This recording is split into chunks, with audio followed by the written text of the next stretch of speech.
most dangerous moments in a business isn't when a bad decision is made. It's when a real risk is present, but it doesn't register as a risk yet. That's what happens with ESG. For many business owners, ESG shows up as numbers, disclosures, and updates that feel separate from day-to-day decisions. Carbon figures, workforce data, supplier information. It's all useful to know, but easy to treat as background detail and noise rather than something that should change what you do next. The problem is that those signals aren't the risk. They're early warnings. ESG isn't really about reporting. Reporting is just how the signal surfaces. What ESG is actually pointing to is where a business becomes fragile under pressure, where it relies on assumptions that only hold if conditions stay comfortable. This is why ESG risks are so easy to misread. They don't arrive as emergencies. Nothing breaks straight away. Revenue still comes in, customers still buy, operations still run. So the risk gets noticed, noted, and then mentally set aside while attention stays on things that feel more immediate.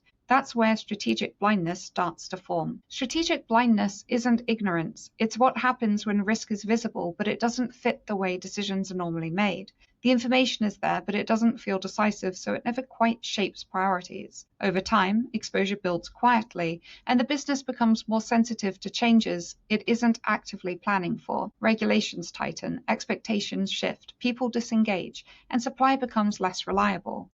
None of that feels urgent at first, which is exactly why it compounds. And then when the risk finally forces itself into view, it doesn't arrive labeled as ESG. It arrives as a problem that needs dealing with now, questions that need answering fast, conditions attached to contracts, disruption that costs more to fix than it would have cost to prevent.